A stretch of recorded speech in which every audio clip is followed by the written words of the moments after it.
الحمدللہ رب العالمین والصلاة والسلام علی سید المرسلین وعلی آلہ واصحابہ اجمعین اما بعد فاعوذ باللہ من الشیطان الرجیم بسم اللہ الرحمن الرحیم۔ آج 17واں پارہ ہے اور اس میں 2 مکمل صورتیں ہیں، ایک سورۃ الانبیاء اور دوسری صورت ہے سورۃ الحج۔ سورۃ الانبیاء کا پہلا رکوع اس کا آغاز اس آیت سے ہوتا ہے اقترب للناس حسابہم، کہ قریب آ گیا لوگوں کا حساب، یعنی لوگوں کے حساب کا وقت قریب آ گیا۔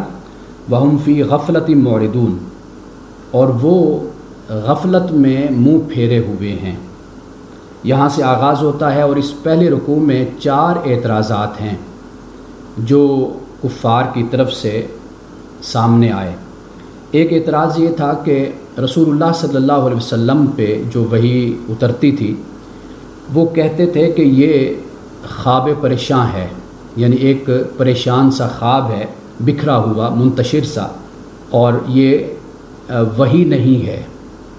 اور دوسرا جو اعتراض ہوتا تھا وہ یہ کہ یہ جھوٹ ہے، نعوذ باللہ، کہ رسول اللہ صلی اللہ علیہ وسلم جو کہتے ہیں یہ افترا باندھتے ہیں۔ اور تیسرا اعتراض یہ ہوتا تھا کہ یہ تو شاعر ہے، یہ جو کلام ہمیں سناتا ہے یہ تو خود بناتا ہے، گھڑتا ہے، اور یہ شاعر ہے۔ اور چوتھا اعتراض یہ ہوتا تھا کہ یہ بشر ہے۔ تو اللہ سبحانہ و تعالیٰ نے اس رکوع میں ان 4 اعتراضات کا جواب دیا ہے۔ کافر کہتے تھے، اللہ پاک نے فرمایا الذین ظالموا، جنہوں نے ظلم کیا، حل ھذا الا بشر مثلکم، کہ یہ تو ہمارے جیسا بشر ہے۔ افتاتون السحر وانتم تبصرون، تو کیا تم جادو آنکھوں سے دیکھ کر بھی تم قبول کر لو گے، یا اس میں تم گرفتار ہو جاؤ گے؟ اس کے بعد فرمایا قال ربی یعلم القول فی السماء والارض وهو السمیع العلیم، رسول نے کہا کہ میرا رب جانتا ہے ہر اس بات کو جو آسمان اور زمین میں ہے، اور وہ سمیع علیم ہے۔ بل قالوا اضغاث احلام، بلکہ انہوں نے کہا کہ یہ تو پریشان خواب ہے، یعنی اضغاث احلام سے مراد یہ ہے کہ منتشر خواب، یا احلام کا لفظ جو استعمال کیا جاتا ہے تو اس کا مطلب ہوتا ہے کہ بے معنی، بے حقیقت سا خواب اور بات۔ بل افتراہ بل ہوا شاعر، بلکہ انہوں نے کہا کہ بھئی یہ من گھڑت ہے، یہ گھڑتا ہے، بلکہ یہ شاعر ہے۔ یہ 4 باتیں اور 4 اعتراضات اور الزامات کفار کی طرف سے تھے۔ اللہ پاک نے بہت ہی مختصر طریقے سے ان کا جواب دیا کہ وما ارسلنا قبلک الا رجالا نوحی الیہم، کہ اے نبی صلی اللہ علیہ وسلم ہم نے آپ سے پہلے نہیں بھیجا مگر رجال کو، یعنی بشر کو، انسان کو، نوحی الیہم، ہم ان کی طرف وحی کرتے تھے۔ فاسألوا اہل الذکر ان کنتم لا تعلمون، پوچھو اہل ذکر سے، ذکر والوں سے اگر تمہیں معلوم نہیں ہے۔ تو یہاں پر اہل ذکر سے مراد یعنی تورات اور انجیل کے جو ماہر لوگ تھے، علماء تھے، کہا کہ ان سے پوچھو کہ آیا کہ پہلے بھی رسول جنہیں اللہ نے بھیجا وہ کون تھے؟ وہ بشر تھے، وہ انسان تھے۔ اور پھر یہ بھی ان سے پوچھ لو کہ بھئی تورات اور انجیل میں جو کچھ نازل کیا گیا، کیا قرآن اس سے کوئی مختلف کتاب ہے؟ اس کا طریقہ، اس میں جو احکام بیان کیے گئے، تو گویا کہ یہ سارے سوالات اللہ سبحانہ و تعالیٰ نے فرمایا کہ اہل ذکر سے تم پوچھو۔ اس سے آگے فرمایا آیت نمبر 8 میں کہ وما جعلناہم جسدا لا یاکلون الطعام وما کانوا خالدین، کہ ہم نے کوئی بھی ایسا جسم نہیں بنایا، یعنی انبیاء علیہ السلام جو دنیا میں آئے تو وہ کھانا بھی کھاتے تھے، وما کانوا خالدین، اور ہمیشہ کوئی بھی رہنے کے لیے دنیا میں نہیں آیا۔ اور اس کے بعد یہ فرمایا کہ لقد انزلنا الیکم کتابا فی ذکرکم، کہ ہم نے آپ کی طرف جو کتاب نازل کی ہے اس میں تمہارا ذکر ہے۔ اب اس سے 2 باتیں مراد ہیں، ایک تو یہ ہے کہ اس میں نصیحت ہے تمہارے لیے، اور دوسری بات یہ ہے کہ اگر تم اس کتاب کو پڑھو گے تو اس میں تمہیں اپنی تاریخ نظر آئے گی، انسانیت کی تاریخ نظر آئے گی۔ یعنی اگر فرما بردار لوگ تھے تو ان کا انجام کیا ہوا، اور جو نافرمان تھے ان کا انجام کیا ہوا، تو ذرا اس کتاب کو پڑھ کر دیکھ لو۔ افلا تعقلون، کیا تمہیں عقل نہیں ہے؟ اب اس کے بعد جو رکوع نمبر 2 ہے یہ بتا دیا کہ انبیاء بھی انسان ہوتے ہیں، اور انسانوں کی طرح ہی کھاتے پیتے ہیں، لیکن یہ بات یاد رکھو کہ جو اللہ کے پیغمبر ہوتے ہیں انہیں اللہ کی تائید حاصل ہوتی ہے، اور جو لوگ مقابل میں ان کے آتے ہیں وہ ہلاک کر دیے جاتے ہیں۔ تو یہ رکوع نمبر 2 میں اس بات کو بیان کیا گیا۔ مثال کے طور پر دیکھیے کہ بالکل واضح طور پر اور بڑی سختی کے ساتھ اللہ پاک نے یہ فرمایا کہ بل نقذف بالحق علی الباطل فیدمغہ، کہ ہم حق کے ذریعے سے باطل پر چوٹ لگاتے ہیں اور پھر باطل کا سر ہم کچل کر رکھ دیتے ہیں۔ فَإِذَا هُوَ زَاهِقٌ، تو باطل جو ہے یہ مٹنے والا ہی ہوتا ہے۔ وَلَكُمُ الْوَيْلُ مِمَّا تَصِفُونَ، اور تمہارے لیے تباہی ہے اس سے جو تم کرتے ہو۔ یعنی دوسرے رکوع میں اللہ سبحانہ و تعالیٰ نے اس بات کو واضح کر دیا کہ انبیاء کا تعلق اللہ تعالیٰ سے ہوتا ہے اور وہ توحید الہی کو مانتے ہیں اور اسی کو ہی پھیلاتے ہیں، اور اللہ سبحانہ و تعالیٰ کے وہ کامل فرما بردار اللہ کی مخلوق ہیں۔ اب اس کے بعد یہ فرمایا فرشتوں کے بارے میں کہ ایک تو انبیاء علیہ السلام ہیں کہ جو اللہ کے رسول ہیں، پیغمبر ہیں، جن کو اللہ سبحانہ و تعالیٰ اپنا میسنجر بنا کر بھیجتا ہے دنیا میں، اور دوسری مخلوق وہ ہے کہ جو ان پیغمبروں پر اللہ کا پیغام لاتے ہیں۔ وہ کون سی مخلوق ہے؟ وہ ملائکہ کی ہے۔ فرمایا وَلَهُ مَن فِي السَّمَاوَاتِ وَالْأَرْضِ، اور اسی کے لیے جو زمینوں میں، آسمانوں میں اور زمین میں ہے۔ وَمَنْ عِنْدَهُ، اور جو اس کے پاس ہے، یعنی اللہ سبحانہ و تعالیٰ کی بارگاہ میں ہے، اس کے دربار میں ہے۔ لا یستکبرون عن عبادتہ، وہ اس کی عبادت سے استکبار نہیں کرتے، یعنی استکبار سے مراد بالکل سرتابی نہیں لاتے۔ ولا یستحسرون، اور وہ تھکتے بھی نہیں ہیں۔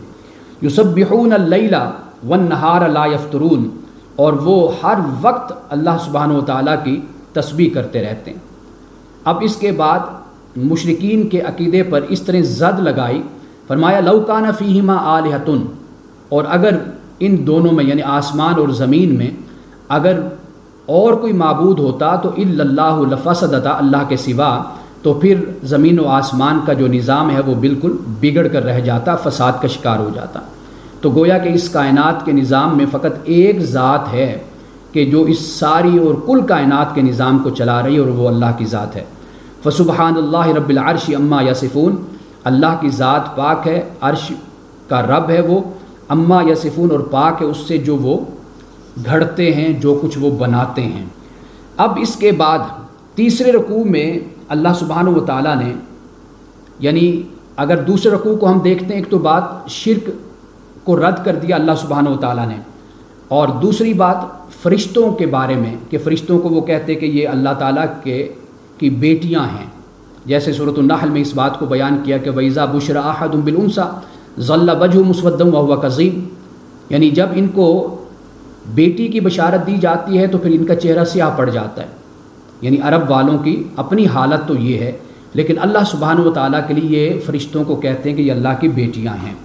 تو ایسا ہرگز نہیں ہے کہ بھئی اللہ سبحانہ و تعالیٰ یہاں پر بیٹی یا بیٹے کی پیدائش کا ذکر نہیں کر رہا، یہاں پر صرف اتنی بات کو بیان کر رہا ہے کہ اپنی ان کی حالت، ان کی اپنی نفسیات، ان کا اپنا رویہ ایسا ہے۔ اب یہاں پہ یہ فرمایا کہ وقالوا اتخذ الرحمن ولدا سبحانہ، ان لوگوں نے کہا کہ رحمان نے بیٹا بنا لیا، اللہ کی ذات پاک ہے۔ بل عباد مکرمون، بلکہ جو بندے ہیں اللہ سبحانہ و تعالیٰ کے وہ سب عزت والے بندے ہیں۔ لا یسبقونہ بالقول وہم بامرہ یعملون، اور وہ اس کی بارگاہ میں سبقت نہیں لیتے بات کرنے میں، اور وہ صرف اس کے حکم کے پابند ہیں اور اس کے حکم کو بجا لاتے ہیں۔ یعلم ما بین ایدیہم، وہ جانتا ہے جو ان کے آگے، وما خلفہم، اور جو ان سے اوجھل ہے، ولا یشفعون، اور وہ شفاعت نہیں کریں گے، الا لمن ارتضی، مگر اسی کے لیے جسے اللہ تعالیٰ نے پسند کیا یا اجازت دی۔ وہم من خشیتہ مشفقون، اور یہ اللہ تعالیٰ کے خوف سے ڈرے رہتے ہیں، یہ اللہ کے بندے۔ اب اس کے بعد جو رکوع نمبر 3 ہے، اس میں آپ نے دیکھا کہ جب ہم الحمدللہ ہم 17ویں پارے تک پہنچ گئے، آپ نے دیکھا کہ اللہ سبحانہ و تعالیٰ بارش کا ذکر بار بار کرتا ہے، اس لیے کہ بارش کی مثال اس طرح سمجھی جا سکتی جس طرح اللہ تعالیٰ وحی کو نازل کرتا ہے، اور بارش کے ساتھ جیسے زمین سرسبز و شاداب ہو جاتی ہے اور درخت توانا اور مضبوط ہو جاتے ہیں، ان پر پھل لگتا ہے، اسی طرح اللہ سبحانہ و تعالیٰ جب وحی کو نازل کرتا ہے تو وحی کے ذریعے سے اللہ سبحانہ و تعالیٰ انسان کا باطن جو تاریکی کا شکار ہو جاتا ہے اور جو خشک ہو جاتا ہے تو اللہ سبحانہ و تعالیٰ وحی کے ذریعے سے اس کو تازگی عطا کرتا ہے روحانی طور پر۔ اب تیسرے رکوع کا آغاز اس طرح ہوتا ہے کہ اولم یر الذین کفروا ان السماوات والارض، کیا نہیں دیکھا ان لوگوں نے جنہوں نے کفر کیا کہ بے شک آسمان اور زمین کانتا رتقن، یہ رتق تھے، یعنی رتق سے مراد بند تھے، ففتقناہما، تو پھر ہم نے ان کو کھول دیا۔ اب اس سے ایک تو ہمارے علماء نے، جدید سکولرز نے یہاں سے بگ بینگ تھیوری کو بیان کیا ہے کہ لیکن یہاں پر جو سمپل اور سادہ بات سمجھ آتی ہے وہ یہ ہے کہ اللہ سبحانہ و تعالیٰ یہ فرماتا ہے کہ آسمان اور زمین کہ یہ بند ہوتے ہیں، جیسے ہم کبھی کہتے ہیں کہ جی ہوا نہیں چل رہی، ہوا بند ہو گئی، یا ہم کہتے ہیں کہ جی آسمان بند ہو گیا، یا ہم کہتے ہیں کہ موسم بڑا بند ہے آج، تو وہ بند ہونے سے مراد یہ ہوتا ہے کہ بھئی بارش نہیں ہو رہی، کھل نہیں رہا موسم، ہوا نہیں چل رہی، آسمان سے بارش نہیں ہو رہی۔ تو یہاں پر اس بات کو بیان کیا گیا کہ کیا ان لوگوں نے دیکھا نہیں جنہوں نے کفر کیا کہ بے شک آسمان اور زمین یہ بند ہوتے ہیں تو اللہ سبحانہ و تعالیٰ پھر انہیں کھول دیتا ہے۔ وَجَعَلْنَا مِنَ الْمَاءِ كُلَّ شَيْءٍ حَيٍّ، اور ہر زندہ چیز کو ہم نے پانی سے پیدا کیا، بنایا۔ افلا یؤمنون، تو کیا یہ لوگ ایمان نہیں لاتے؟ اب اس کے بعد پھر پہاڑوں کا ذکر ہوتا ہے کہ اللہ پاک فرماتا ہے زمین پر ہم نے پہاڑوں کو بنایا ہے، تو اس کی وجہ کیا ہے کہ یہ کہیں تمہیں لے کر ایک طرف نہ جھک جائیں، اور پھر اسی طرح اللہ پاک فرماتا ہے کہ راستے بھی ہم نے کشادہ بنا دیے تاکہ تم اپنی منزل تک پہنچ سکو، اور اسی طرح آسمان کو فرمایا کہ محفوظ چھت ہم نے بنا دیا۔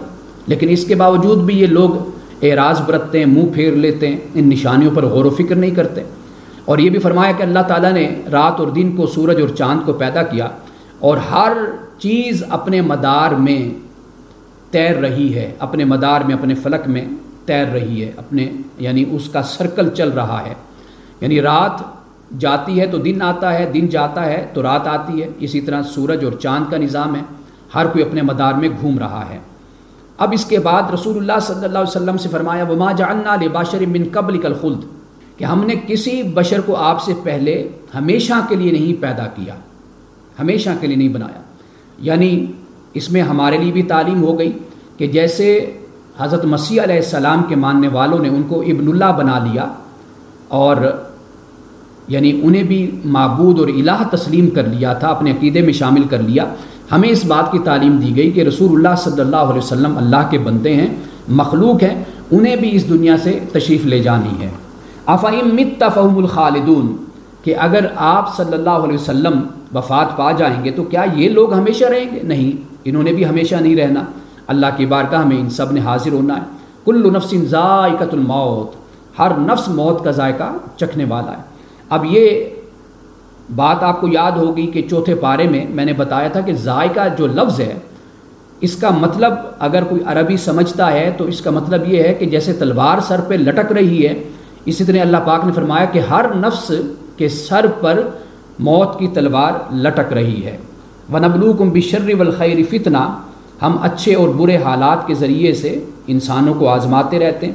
وَإِلَيْنَا تُرْجَعُونَ، اور ہماری طرف ہی تم لوگوں کا پلٹنا ہے۔ اب اس کے بعد انسان کی فطرت کو بیان کر دیا، فرمایا خُلِقَ الْإِنسَانُ مِنْ عَجَلٍ، انسان تو جلد باز مخلوق ہے۔ سَأُرِيكُمْ آیَاتِي، میں تمہیں ضرور اپنی نشانیاں دکھاتا ہوں، فَلَا تَسْتَعْجِلُونَ، تم جلد بازی مت کرو۔ وَيَقُولُونَ مَتَىٰ هَٰذَا الْوَعْدُ إِن كُنتُمْ صَادِقِينَ، کہتے ہیں کہ کب آئے گا یہ وعدہ اگر تم سچے ہو تو۔ لَوْ يَعْلَمُ الَّذِينَ كَفَرُوا حِينَ لَا يَكُفُّونَ عَنْ وُجُوهِهِمُ النَّارَ وَلَا عَنْ ظُهُورِهِمْ وَلَا هُمْ يُنصَرُونَ، اگر جان لیتے وہ لوگ جنہوں نے کفر کیا کہ اس وقت کہ جب وہ قیامت آئے گی، وہ وعدہ پورا ہوگا، تو یہ لوگ آگ سے اپنے چہروں کو بچا نہیں سکیں گے اور نہ اپنی پیٹھوں کو، اور ان کی مدد کرنے والا بھی اس وقت کوئی نہیں ہوگا۔ بل تاتیہم بغتۃ، یہ جو قیامت ہے ساعت ان کے پاس اچانک آئے گی، فتبہتہم، اور ان کو دبوچ لے گی، فلا یستطیعون ردہا، اور پھر یہ اس کو رد بھی نہیں کر سکیں گے، دفع بھی نہیں کر سکیں گے، ولا ہم ینظرون، اور نہ پھر ان لوگوں کو اس وقت مہلت دی جائے گی۔ وَلَقَدِ اسْتُهْزِئَ بِرُسُلٍ مِّن قَبْلِكَ، آپ سے پہلے رسولوں کا بھی مذاق اڑایا گیا۔ فَحَاقَ بِالَّذِينَ سَخِرُوا مِنْهُمْ مَا كَانُوا بِهِ يَسْتَهْزِئُونَ، پھر جو لوگ مذاق کرنے والے تھے ان کو اسی مذاق نے ہی گھیر لیا۔ اب اس کے بعد رکوع نمبر 4 ہے، اس میں اللہ سبحانہ و تعالیٰ نے اس بات کو بیان کیا ہے کہ حق انسان کے دل کو اپنے قابو میں کر لیتا ہے، یعنی اس میں اتنی تاثیر ہے، اس میں اتنا اثر ہے، اور حق اتنا واضح ہے، انسان کے مشاہدے میں آتا ہے، انسان کی سوچ اور فکر میں آتا ہے، انسان کے عقل کے مطابق ہوتا ہے، فطرت کے مطابق ہوتا ہے۔ انسان جب قرآن حق کو بیان کرتا ہے تو وہ ایسے ہی ہے کہ جیسے وہ اپنے آس پاس حق کو پاتا ہے، اور اس طرح دیکھتا ہے کہ حق اس کے سامنے اس طرح روشن اور چل رہا ہے کہ جیسے دن کے وقت انسان سورج کو دیکھتا ہے، رات کے وقت چاند ہوتا ہے، یا دن کے وقت جیسے دھوپ اور روشنی ہوتی ہے، اس طرح حق اس کے آس پاس ہوتا ہے۔ تو یہاں پہ اللہ سبحانہ و تعالیٰ نے اس رکوع کا آغاز اس طرح ہوتا ہے کہ قُلْ مَن يَكْلَؤُكُم بِاللَّيْلِ وَالنَّهَارِ مِنَ الرَّحْمَٰنِ، کہہ دیجئے کہ تمہیں کون بچا سکتا ہے رات کے وقت اور دن کے وقت، من الرحمن، رحمان سے، بل ہم عن ذکر ربہم معرضون، بلکہ یہ لوگ اپنے رب کے ذکر سے منہ پھیرے ہوئے ہیں۔ یعنی رات اور دن میں جس میں ہم رہتے ہیں، وقت گزارتے ہیں، اللہ سبحانہ و تعالیٰ سے ہمیں کون بچا سکتا ہے؟ اسی کا اختیار اور اسی کا اقتدار اس دنیا میں موجود ہے۔ پھر اس سے آگے فرمایا بل متعنا ہؤلاء وآباؤہم حتی طال علیہم العمر، فرمایا کہ انہیں بھی اور ان کے آبا کو بھی ہم نے زندگی کا ساز و سامان ہم نے ان کو دیا، انہوں نے تفریحاً اپنی زندگی کو گزارا، انجوائے کیا، مزے کیے، حتی طال علیہم العمر، اور پھر کیا ہوا کہ یہاں تک کہ ان کی عمر بھی طویل ہو گئی، یعنی ان کو زیادہ سے زیادہ وقت ملا۔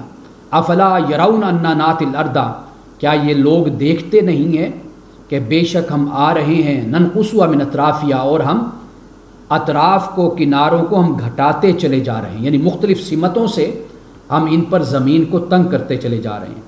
یہ الفاظ پہلے بھی ہم پڑھ کر آئے۔ افہم الغالبون، کیا یہ لوگ غالب آ جائیں گے؟ یہ کبھی غالب نہیں آئیں گے، اس لیے کہ اللہ سبحانہ و تعالیٰ گریجولی سنستدرجہم من حیث لا یعلمون، ان کو علم نہیں ہے کہ اللہ سبحانہ و تعالیٰ آہستہ آہستہ ان پر زوال کو مسلط کر رہا ہے، یہ زوال پذیر ہو رہے ہیں۔ قل انما انذرکم بالوحی، اے نبی صلی اللہ علیہ وسلم کہہ دیجئے کہ اس میں کوئی شک نہیں کہ میں تمہیں وحی کے ذریعے سے ڈراتا ہوں۔ ولا یسمع الصم الدعاء، اور جو بہرے ہوتے ہیں وہ کبھی بھی آواز کو نہیں سنتے، اذا ما ینذرون، کہ جب ان کو خبردار کیا جائے۔ اور اللہ پاک نے اس سے آگے آیت نمبر 47 میں فرمایا کہ ہم قیامت کے دن پورے انصاف کے ساتھ ترازو ہم قائم کریں گے، ٹھیک ٹھیک ترازو ہم لگائیں گے، لیوم القیامت، قیامت کے دن، فلا تظلم نفس شیئا، اور کسی نفس سے بھی ظلم نہیں کیا جائے گا، وَإِن كَانَ مِثْقَالَ حَبَّةٍ مِّنْ خَرْدَلٍ أَتَيْنَا بِهَا، اور اگر رائی کے دانے کے برابر بھی کسی کا کوئی عمل ہوگا، اللہ پاک فرماتا ہے کہ ہم اس کو بھی لے آئیں گے۔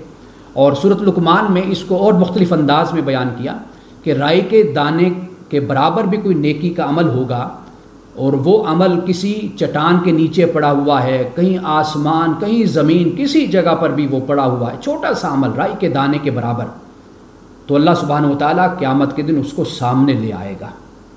وَكَفَى بِنَا حَاسِبِينَ، اور ہم حساب لینے والے کافی ہیں، یعنی ہم اس طرح حساب لیں گے کہ کسی کا بھی ایک رائی کے دانے کے برابر بھی معاملہ نہیں رہے گا۔ وَلَقَدْ آتَيْنَا مُوسَىٰ وَهَارُونَ الْفُرْقَانَ، اور فرمایا کہ ہم نے موسیٰ، ہارون اور فرقان، موسیٰ اور ہارون کو ہم نے فرقان دی، وَضِيَاءً وَذِكْرًا لِّلْمُتَّقِينَ، اور دیا، روشنی دی، ذکر اور ذکر دیا متقین کے لیے۔ الَّذِينَ يَخْشَوْنَ رَبَّهُم بِالْغَيْبِ، وہ لوگ کہ جو اپنے رب سے غیب میں ڈرتے ہیں، وَهُم مِّنَ السَّاعَةِ مُشْفِقُونَ، اور جنہیں ہر وقت قیامت کا کھٹکا لگا رہتا ہے۔ ھذا ذکر مبارک انزلناہ، اور فرمایا کہ یہ قرآن بھی ذکر مبارک ہے، برکت والا ذکر ہے۔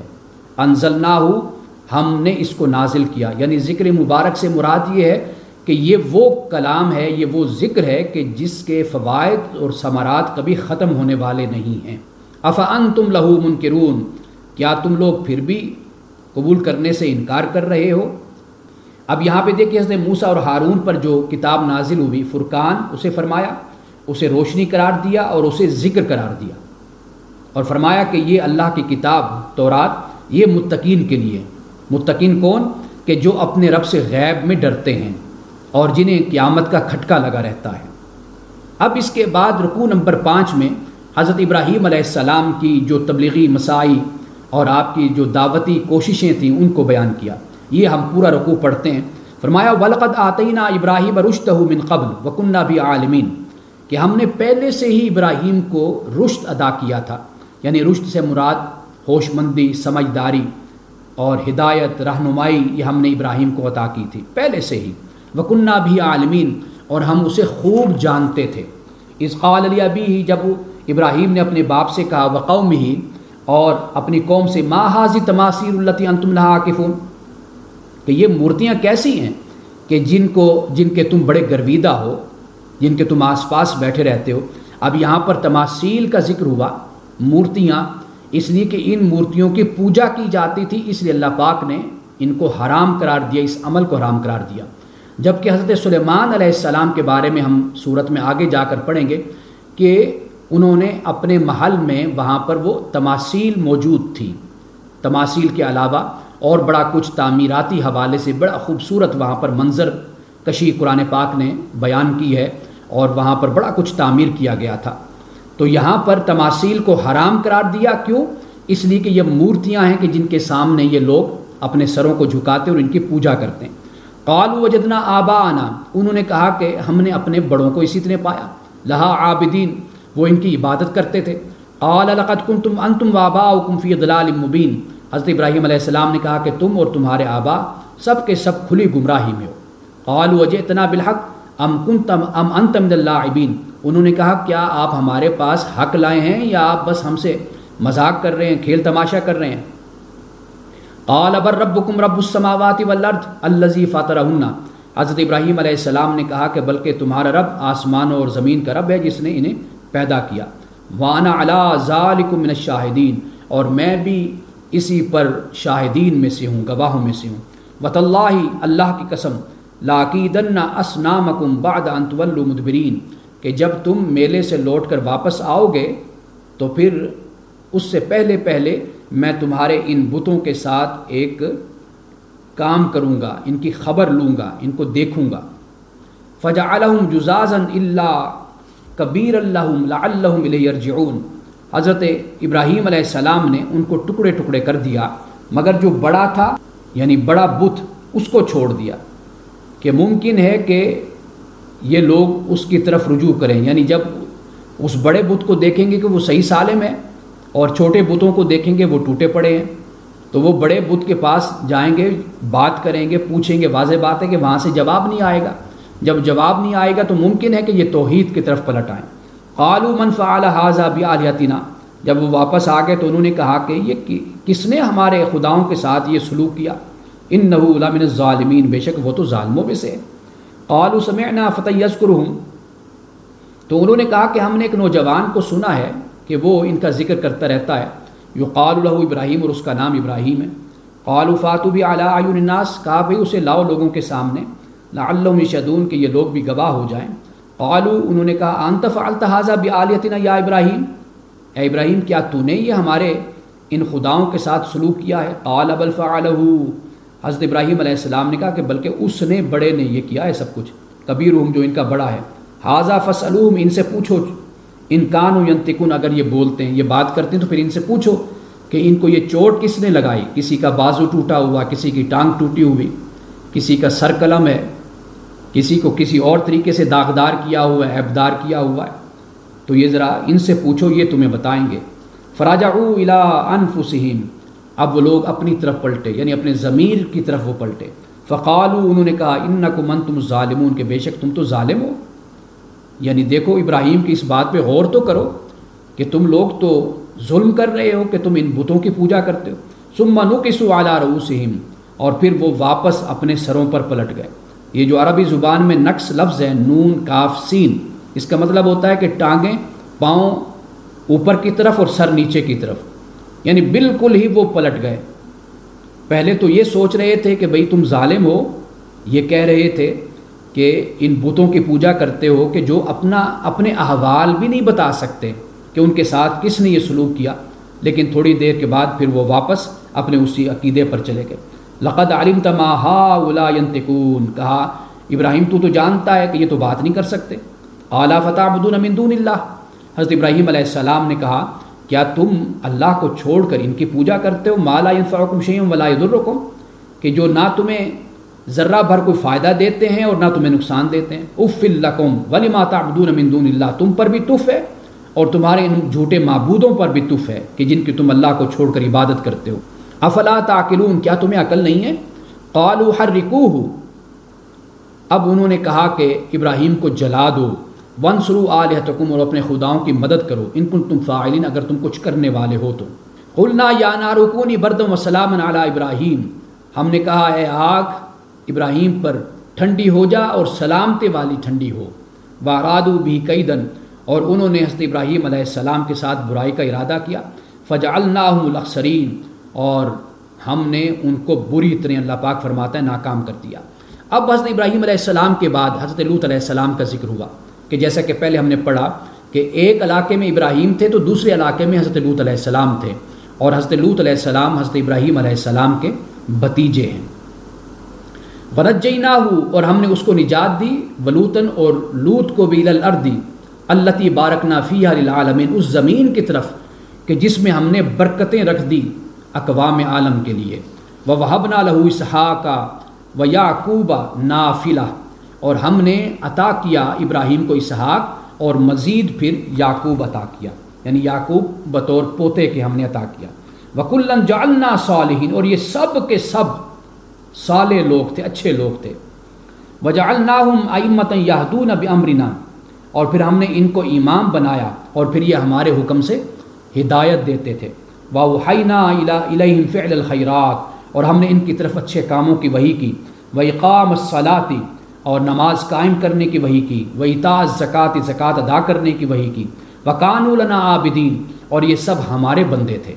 وَلُوطًا آتَيْنَاهُ حُكْمًا وَعِلْمًا، اور لوط کو بھی ہم نے حکم اور علم عطا کیا۔ وَنَجَّيْنَاهُ مِنَ الْقَرْيَةِ الَّتِي كَانَتْ تَعْمَلُ الْخَبَائِثَ، اور پھر ہم نے اس کو نجات دی اس بستی سے کہ جس بستی کے لوگ، جو رہنے والے لوگ تھے، وہ برے کام کرتے تھے۔ إِنَّهُمْ كَانُوا قَوْمَ سَوْءٍ فَاسِقِينَ، اور یہ بہت ہی بری قوم تھی کہ جو بدکاری کیا کرتی تھی۔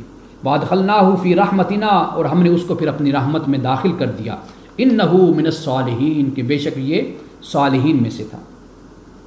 اب اس میں رکوع نمبر 6 میں اللہ سبحانہ و تعالیٰ نے مختلف انبیاء علیہ السلام کا ذکر کیا۔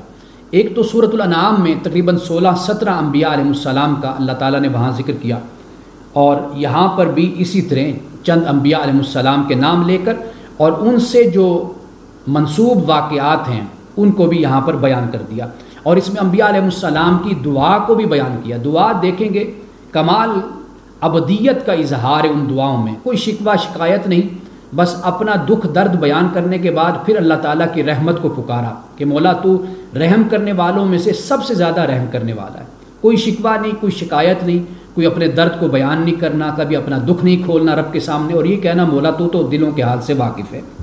حضرت نوح علیہ السلام کے بارے میں اللہ پاک نے فرمایا کہ ہم نے حضرت نوح علیہ السلام کی دعا کو قبول کیا، اور پھر جو نوح کے گھر والے تھے یا اہل تھے، ہم نے ان کو پھر کرب سے، بڑے کرب سے ہم نے ان کو نجات دے دی۔ حضرت داود کا ذکر ہوا، حضرت سلیمان علیہ السلام کا بھی ذکر ہوا۔ حضرت داود و سلیمان کے حوالے سے یہاں پر ایک واقعے کی طرف اشارہ کر دیا کہ اذ یحکمان فی الحرث، کہ جب انہوں نے فیصلہ کیا حرث کے بارے میں، کھیتی کے بارے میں۔ اذ نفشت فی غنم القوم، کہ جب کسی قوم کی بکریاں اس کھیت میں گھس گئی تھیں، پھیل گئی تھیں۔ اب واقعہ یہاں پر اگر جو قرآن پاک نے تو صرف اتنا اشارہ کیا، لیکن پھر اس کی وضاحت اس طرح کی گئی کہ حضرت داود علیہ السلام کے پاس 2 افراد آئے، 2 لوگ آئے۔ ایک شخص تھا کہ جس کا کھیت تھا، ایک وہ شخص تھا جس کی بکریاں تھیں۔ اب وہ بکریاں کھیت میں داخل ہو گئیں، انہوں نے وہاں سے چر لیا، کھا لیا، یا کھیت کو لتاڑ دیا، خراب کر دیا۔ تو حضرت داود علیہ السلام نے کہا کہ یہ بکریاں کھیت والے کو دے دو۔ حضرت سلیمان علیہ السلام کے پاس جب یہ معاملہ پہنچا تو حضرت سلیمان علیہ السلام نے اس کا فیصلہ اس سے مختلف کیا۔ انہوں نے کہا کہ بکریاں اس وقت تک کھیت والے کے پاس رہیں گی جب تک بکریوں والا اس کھیت کی کاشتکاری کر کے اس کو اس حالت میں واپس نہیں کر دیتا جس حالت میں وہ پہلے تھے، وہ کھیت تھے۔ تو اس طرح حضرت سلیمان علیہ السلام نے اس کا فیصلہ کیا۔ اللہ پاک نے فرمایا فَفَهَمْنَاهَا سلیمان، کہ اس مقدمے کا فیصلہ ہم نے سلیمان کو سمجھایا تھا، لیکن وَكُلًّا آتَيْنَا حُكْمًا وَعِلْمًا، یہ سب کے سب یہ رسول، یہ پیغمبر ایسے ہیں کہ ان کو ہم نے حکم اور ان کو ہم نے علم عطا کیا۔ اور حضرت داؤد کے لیے فرمایا کہ پہاڑوں کو ہم نے مسخر کر دیا، اور پہاڑ ہو گئے، طیر ہو گئے، پرندے، یہ سب کے سب حضرت داؤد علیہ السلام کے لیے مسخر تھے اور یہ تسبیح کیا کرتے تھے۔ اور اسی طرح حضرت داؤد علیہ السلام کو اللہ پاک نے فرمایا کہ ہم نے زرہ بنانے کی جو صنعت ہے یہ ہم نے حضرت داؤد علیہ السلام کو سکھائی تاکہ جنگ کے وقت وہ اپنا تحفظ کر سکے۔ یہاں سے یعنی معلوم ہوتا ہے کہ یہ لوہے کی جو صنعت ہے، یہ زرہ بنانے کی اور جنگ کے آلات کے بنانے کی، یہ حضرت داؤد علیہ السلام کو اللہ پاک نے سکھایا اور سمجھایا۔ اور پھر حضرت سلیمان علیہ السلام کے لیے فرمایا کہ ہم نے ہوا کو مسخر کر دیا، تیز ہوا کو، عاصفہ کو ہم نے مسخر کر دیا۔ اور اس کے بعد اللہ سبحانہ و تعالیٰ نے حضرت ایوب کا ذکر کیا، یعنی یہ چوتھے پیغمبر ہیں۔ پہلے ذکر ہوا حضرت نوح کا، حضرت داؤد کا، حضرت سلیمان کا، اب حضرت ایوب کا ذکر ہوا۔ فرمایا اذ نادى ربہ، کہ جب حضرت ایوب نے اپنے رب کو آواز دی، انی مسنی الضر، کہ اے میرے رب کہ مجھے تکلیف پہنچی ہے، مجھے بیماری لگ گئی ہے، وانت ارحم الراحمین، اور تو رحم کرنے والوں میں سے زیادہ رحم کرنے والا ہے۔ آپ الفاظ دیکھیے، الفاظ کا چناؤ دیکھیے اور اس میں خود سپردگی دیکھیے۔ فقط اتنی بات کو بیان کیا کہ اے مولا، اے میرے رب، مجھے بیماری نے چھو لیا ہے، مجھے بیماری لگ گئی ہے، اور تو رحم کرنے والوں میں سے بہترین رحم کرنے والا ہے۔ فرمایا فاستجبنا لہ، تو پھر ہم نے اس کی دعا کو قبول کر لیا، اور فکشفنا ما بھی من در، اور جس تکلیف میں وہ مبتلا تھا ہم نے اس تکلیف کو دور کر دیا۔ اب اس کے بعد یہ فرمایا وذکریٰ للعابدین، اور یہ سب جو ذکر اللہ پاک نے کیا، فرمایا کہ یہ عابدین کے لیے اس میں سبق ہے۔ اب اس کے بعد حضرت اسماعیل کا ذکر ہوتا ہے، حضرت ادریس کا ذکر ہوتا ہے، اور ذوالکفل کا ذکر ہوتا ہے۔ کل من الصابرین، فرمایا کہ یہ سب صبر کرنے والوں میں سے تھے۔ وادخلناہم فی رحمتنا، اور ان سب کو ہم نے اپنی رحمت میں داخل کیا۔ انہم من الصالحین، اور یہ سب کے سب صالحین میں سے تھے۔ اب حضرت یونس علیہ السلام کا ذکر ہوتا ہے، وظنونی اذ ذهب مغاضبا، کہ جب حضرت یونس علیہ السلام غصے میں چلے گئے تو فظن ان لن نقدر علیہ، اور وہ سمجھے کہ ہم ان پر گرفت نہیں کریں گے، یعنی ابھی اتمام حجت کا وقت نہیں تھا، بستی سے نکلنے کا وقت نہیں تھا، پہلے ہی حضرت یونس علیہ السلام غصے میں وہاں سے نکلے۔ تو فرمایا کہ شاید ان کا گمان یہ تھا کہ ہمیں ان پر اختیار نہیں۔ فرمایا فنادا فی الظلمات، پھر انہوں نے آواز دی اللہ کو ظلمات میں، اندھیروں میں، یعنی وہ مچھلی کے پیٹ میں چلے گئے، اس لیے ان کو قرآن پاک نے یہاں پر بھی ذنون کہا، ذنون، یعنی اس سے مراد نون والا، نون سے مراد یعنی مچھلی۔ اللہ الہ الا انت سبحانک، حضرت یونس علیہ السلام نے مچھلی کے پیٹ میں کہا کہ نہیں معبود مگر تو، تیری ذات پاک ہے، انی کنت من الظالمین، کہ بے شک میں ہی ظالموں میں سے تھا۔ فاستجبنا لہ، تو اللہ کہتا ہے کہ ہم نے ایوب کی، یونس کی بھی دعا کو ہم نے سنا، ونجیناہ من الغم، اور پھر ہم نے اس کو غم سے نجات دے دی۔ وکذالک ننجی المؤمنین، اور اسی طرح ہم مومنین کو نجات دیتے ہیں۔ وزکریا، اور اسی طرح زکریا کو بھی اللہ پاک فرماتا ہے ہم نے اپنی رحمت سے نوازا۔ اذ نادى ربہ، کہ جب اس نے اپنے رب کو آواز دی، ربی لا تذرنی فردا، اے مولا مجھے اکیلا نہ چھوڑ، وانت خیر الوارثین، اور تو بہترین وارث ہے، وارثوں میں سے تو بہترین وارث ہے، اور مجھے تو اکیلا نہ چھوڑ۔ فاستجبنا لہ، اللہ پاک فرماتا ہے کہ ہم نے پھر اس کی دعا کو قبول کیا۔ ووہبنا لہ یحییٰ، اور پھر ہم نے اس کو یحییٰ عطا کیا۔ واصلحنا لہ زوجہ، اور پھر ہم نے اس کے لیے اس کی زوجہ کو بھی تندرست کر دیا۔ انہم کانوا یسارعون فی الخیرات، یہ وہ لوگ تھے کہ جو نیکیوں میں کوشش کیا کرتے تھے۔ ویدعوننا راغبا ورہبا، اور پھر رغبت اور خوف سے ہمیں پکارا کرتے تھے۔ وکانوا لنا خاشعین، اور ہمارے آگے یہ جھکے رہتے تھے۔ اندازہ کیجئے کہ انبیاء علیہ السلام کا اللہ سبحانہ و تعالیٰ نے یہاں پر جو ذکر کیا، معلوم یہ ہوتا ہے کہ اللہ سبحانہ و تعالیٰ کی بارگاہ میں کہیں نہ کہیں تھوڑی بہت ان سے کوئی بھول چک جو ہوئی، لیکن وہ واپس اللہ کی بارگاہ میں پلٹے، اس پر انہوں نے شرمندگی کا، ندامت کا اظہار کیا۔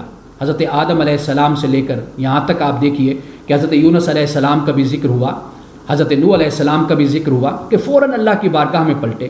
یہ وہ بات ہے کہ جو اللہ تعالیٰ کو پسند ہے، اور جب بندہ اللہ کی بارگاہ میں ندامت، پشیمانی اور شرمندگی کے ساتھ آتا ہے، دعا کرتا ہے، تو یقین کیجئے اللہ تعالیٰ اپنے ہر بندے کی دعا کو قبول کرتا ہے، کہ جس طرح اللہ نے انبیاء اور رسول کی دعاؤں کو قبول کیا۔ گویا کہ انبیاء اور رسول کی سیرت کو بیان یہاں پر کرنے کا مقصد جو ہمارے لیے رہنمائی اور سبق ہے وہ یہی ہے کہ ہم سے اگر کہیں پر کبھی گناہ اور خطا ہوتی ہے، ہم تو گناہ گار لوگ ہیں، ہم سے گناہ اور خطا ہوتی ہے تو ہم اللہ کی بارگاہ میں فوراً آئیں، پلٹیں اور اللہ تعالیٰ سے ہم معافی مانگیں، دعا کریں۔ تو اللہ تعالیٰ نے بتا دیا کہ جب بندہ میری بارگاہ میں آتا ہے تو میں اس کی دعا کو قبول کرتا ہوں اور اس کے گناہوں کو معاف کرتا ہوں۔ اب اس کے بعد حضرت مریم علیہ السلام کا ذکر ہوتا ہے۔ فرمایا واللتی احسنت فرجہا، اور وہ جس نے اپنے فرج کی، اپنی عصمت کی حفاظت کی، فنفخنا فیہا من روحنا، اور ہم نے اس میں اپنی روح کو پھونکا، وجعلناہا وابنہا، اور پھر ہم نے اس کو بیٹا عطا کیا، اور وہ نشانی ہے تمام جہانوں کے لیے۔ ان ھذی امتکم امۃ واحدہ، فرمایا کہ تم سب کے سب ایک امت ہو، حضرت آدم علیہ السلام سے لے کر رسول اللہ صلی اللہ علیہ وسلم تک تم سب ایک امت ہو۔ وَأَنَا رَبُّكُمْ فَاعْبُدُونِ، میں تمہارا رب ہوں، میری عبادت کرو۔ لیکن ہوا کیا؟ وَتَقَطَّعُوا أَمْرَهُمْ بَيْنَهُمْ، پھر یہ لوگ آپس میں لڑ پڑے اور آپس میں انہوں نے دین کو ٹکڑے ٹکڑے کر ڈالا۔ كُلٌّ إِلَيْنَا رَاجِعُونَ، اور پھر یہ سب کے سب لوگ، اللہ پاک فرماتا ہے کہ یہ ہماری بارگاہ میں لوٹ کر آنے والے ہیں، لوٹ کر آنے والے ہیں۔ اب رکوع نمبر 7 ہے، اس میں رسول اللہ صلی اللہ علیہ وسلم کے بارے میں فرمایا کہ یہ تمام جہانوں کے لیے رحمت ہے۔ رحمت اس لیے فرمایا، نعوذ باللہ من ذالک، جو کفار و مشرکین تھے وہ آپ علیہ الصلوۃ والسلام کو رحمت نہیں زحمت خیال کیا کرتے تھے، اور آپ کا اس میں گرامی محمد کو بھی بگاڑ کر مذمم کہہ کر بولا کرتے تھے، رسول اللہ صلی اللہ علیہ وسلم کی شان میں گستاخی کیا کرتے تھے، الزام اور تہمت لگایا کرتے تھے۔ تو اللہ سبحانہ و تعالیٰ نے فرمایا کہ آپ کو اللہ تعالیٰ نے اقوام عالم کے لیے رحمت بنا کر بھیجا ہے۔ اب اس رکوع کا آغاز ہوتا ہے کہ فَمَن يَعْمَلْ مِنَ الصَّالِحَاتِ وَهُوَ مُؤْمِنٌ فَلَا كُفْرَانَ لِسَعْيِهِ، کہ جو اچھے کام کرتا ہے اس حال میں کہ وہ مومن ہے تو اللہ سبحانہ و تعالیٰ اس کی کوشش کی ناقدری نہیں کرتا، ناشکری نہیں کرتا۔ وَإِنَّا لَهُ كَاتِبُونَ، اور بے شک ہم اس کے لیے لکھنے والے ہیں۔ وَحَرَامٌ عَلَىٰ قَرْيَةٍ أَهْلَكْنَاهَا أَنَّهُمْ لَا يَرْجِعُونَ، فرمایا کہ حرام ہے کہ یہ ممکن ہی نہیں ہے کہ جس بستی کو ہم ہلاک کر دیں اور وہ واپس پلٹ آئیں۔ یعنی ایک تو مراد اس سے یہ ہے کہ وہ اٹھ نہیں سکتی، یعنی اس کی نشاط ثانیہ نہیں ہو سکتی، ایک بات تو یہ ہوگی۔ دوسری بات یہ کہ ہلاکت کے بعد اور دوبارہ پلٹنا یہ موقع نہیں ملے گا، اور تیسری بات یہ کہ ہلاکت کا جب فیصلہ ہو گیا تو بس پھر اس کے بعد دوبارہ زندگی نہیں ملنی۔ اب اس سے آگے فرمایا حتیٰ اذا فتحت یاجوج و ماجوج وهم من کل حدب ینسلون، یہاں تک کہ جب یاجوج ماجوج کھول دیے جائیں گے اور ہر بلندی سے وہ نکل پڑیں گے، اور واقترب الوعد الحق، اور جو وعدہ حق ہے وہ قریب ہے۔ فَإِذَا هِيَ شَاخِصَةٌ أَبْصَارُ الَّذِينَ كَفَرُوا، اور وہ لوگ کہ جنہوں نے کفر کیا ان کی آنکھیں کھلی کی کھلی رہ جائیں گی۔ یا ویلنا، اور وہ اپنے اوپر افسوس کریں گے اور کہیں گے قد كُنَّا فِي غَفْلَةٍ مِّنْ هَٰذَا، کہ اس سے پہلے تو ہم لوگ غفلت میں تھے اس حوالے سے، بل كُنَّا ظَالِمِينَ، بلکہ ہم تو ظالم تھے۔ اب یہاں پر یاجوج و ماجوج کا ذکر کیا، یعنی یاجوج علیحدہ ہے اور ماجوج علیحدہ، جیسے میں نے پہلے کل غالباً بیان کیا تھا کہ حضرت نوح علیہ السلام کے بیٹے یافس کے یہ کی اولاد سے تھے، اور بائبل کو اگر آپ پڑھیں جہاں پہ حضرت نوح علیہ السلام کا آغاز میں ہی جہاں پہ ہمیں ذکر ملتا ہے وہاں پر اللہ سبحانہ و تعالیٰ نے یافس کا بھی ذکر کیا، حضرت نوح علیہ السلام کے باقی بیٹوں کا بھی ذکر کیا، اور یاجوج ماجوج کا بھی ہمیں وہاں پر ذکر ملتا ہے۔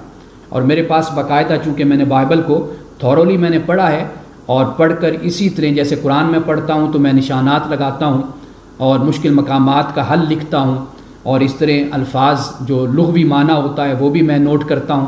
اسی طرح بائبل میں نے پڑھی تو میں نے اس کو بھی باقاعدہ طور پر اس پر بھی میں نے اپنے نوٹ میں نے اس پر بنائے ہیں، نوٹس بنائے ہیں اس پر میں نے، تو وہ شروع میں ہمیں بائبل کے مل جاتی ہے یہ ساری بات کہ جہاں پر یاجوج اور ماجوج کا ذکر ہے۔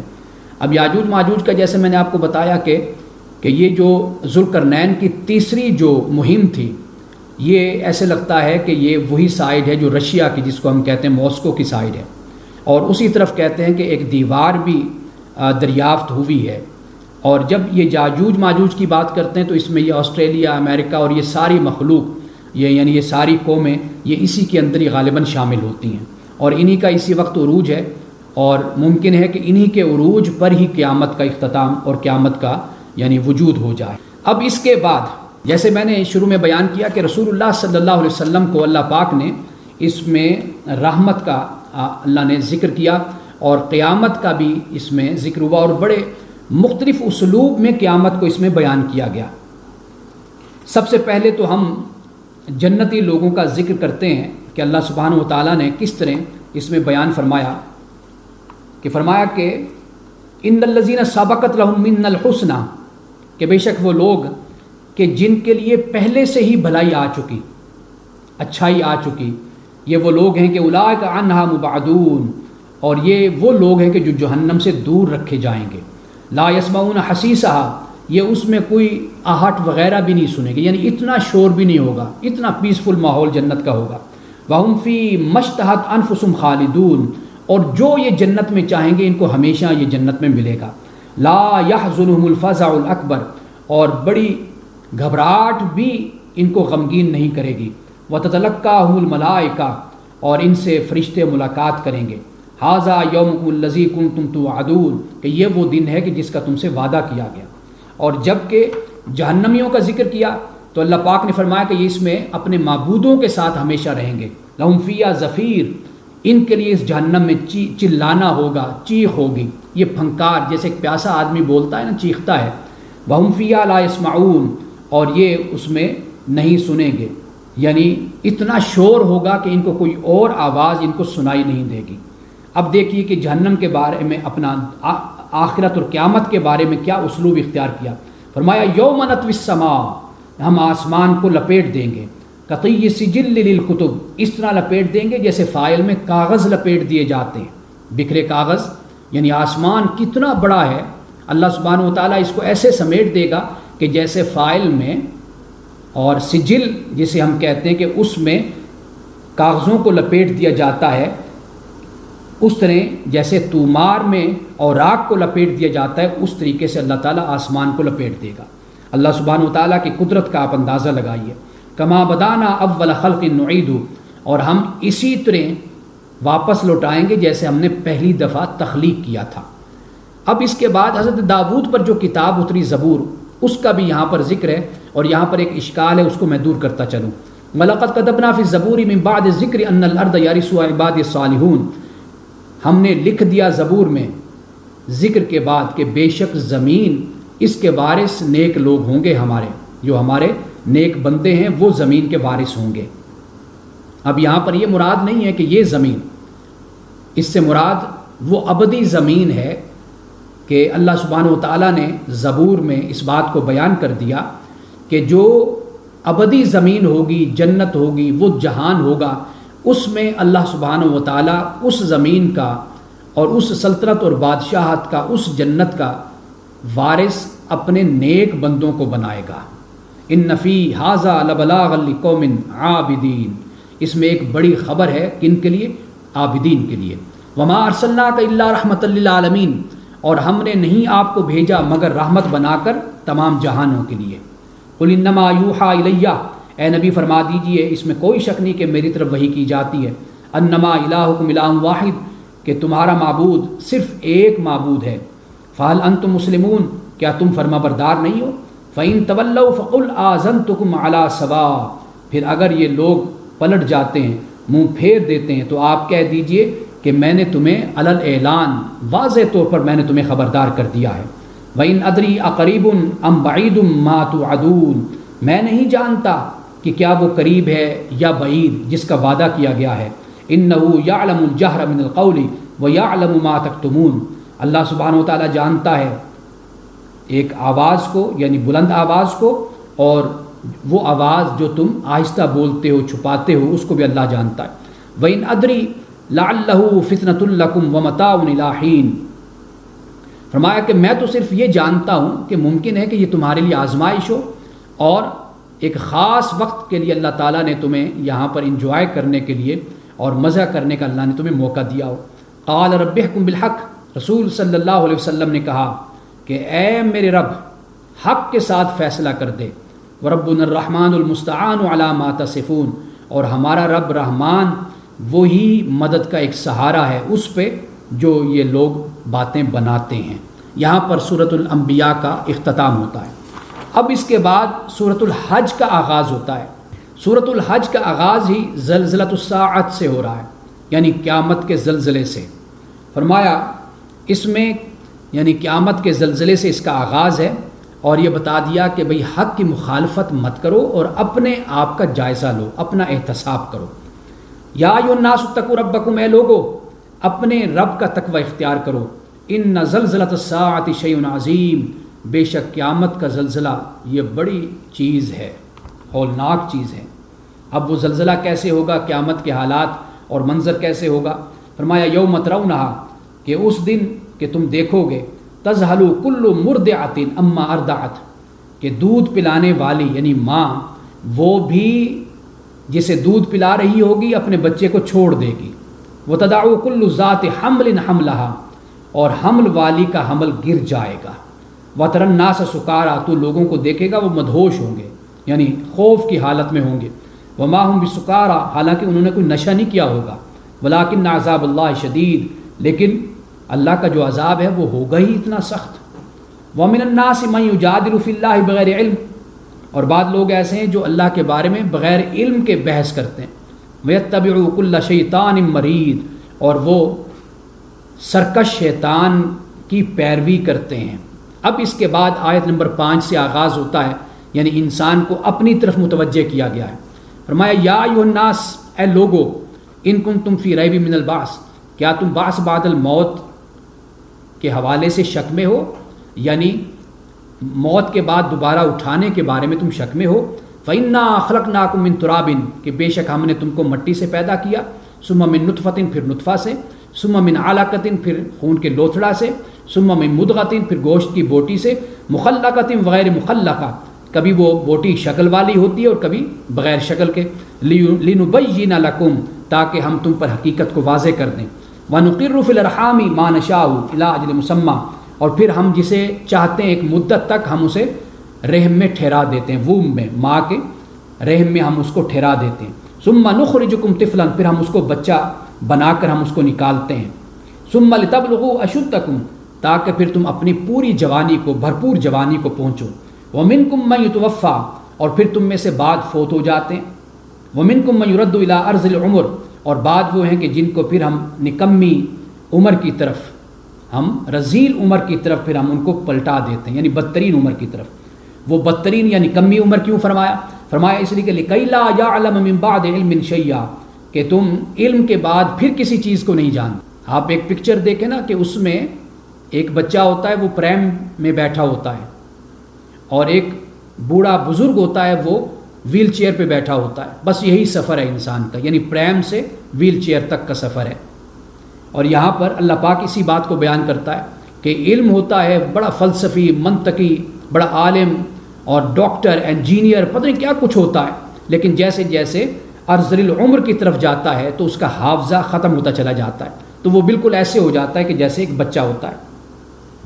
اب اللہ تعالیٰ نے زمین کی بات کی ہے، وَتَرَى الْأَرْضَ حَامِدَةً، کہ تو دیکھتا ہے زمین کو کہ زمین سوکھی ہوتی ہے۔ فَإِذَا أَنزَلْنَا عَلَيْهَا الْمَاءَ اهْتَزَّتْ، پھر ہم اس پر پانی کو نازل کرتے ہیں، وہ لہلہاتی ہے۔ وَرَبَتْ، وہ ابھرتی ہے۔ وَأَنبَتَتْ مِن كُلِّ زَوْجٍ بَهِيجٍ، اور پھر وہ اگاتی ہے ہر قسم کے خوش منظر، خوبصورت منظر، خوشنما رویدگی، سبزے کو وہ پھر اگاتی ہے۔ یعنی جب تم نظر ڈالتے ہو ایک وسیع کھیت پر، لہلہاتے کھیت پر نظر ڈالتے ہو تو دل خوش ہوتا ہے، بڑا خوبصورت منظر ہوتا ہے وہ۔ فرمایا ذَلِكَ بِأَنَّ اللَّهَ هُوَ الْحَقُّ، یہ سب کچھ اس وجہ سے ہے کہ اللہ حق ہے۔ وَأَنَّهُ يُحْيِي الْمَوْتَى، اور وہ مردہ کو زندہ کرتا ہے۔ وَأَنَّهُ عَلَىٰ كُلِّ شَيْءٍ قَدِيرٌ، اور بے شک وہ ہر شے پر قادر ہے۔ وَأَنَّ السَّاعَةَ آتِيَةٌ لَا رَيْبَ فِيهَا، اور بے شک قیامت آنے والی ہے اور اس میں کوئی شک نہیں۔ وَأَنَّ اللَّهَ يَبْعَثُ مَن فِي الْقُبُورِ، اور بے شک اللہ تعالیٰ جو قبروں میں ہوں گے ان کو اللہ تعالیٰ اٹھائے گا۔ اب اس میں آپ دیکھیے کہ ہمیں متوجہ کیا گیا کہ اے انسان ذرا اپنی ذات پر توجہ کر، کہ غالباً ہم آگے جا کر یہ پڑھیں گے اور جس میں اللہ سبحانہ وتعالیٰ نے یہ فرمایا کہ انسان کو ہم نے حقیر سے پانی سے ہم نے انسان کو پیدا کیا، اور پہلے بھی ہم یہ پڑھ کر آئے کہ اللہ پاک فرماتا ہے کہ ہم نے انسان کو نطفہ سے پیدا کیا، فَإِذَا هُوَ خَصِيمٌ مُبِينٌ، اب یہ کھلم کھلا بحث کرنے والا اور جھگڑالو بن گیا، اب اللہ کی ذات کے بارے میں بحث کرتا ہے، بڑی بڑی دلائل دیتا ہے کہ اللہ کی ذات نہیں ہے، ملحد ہو جاتا ہے۔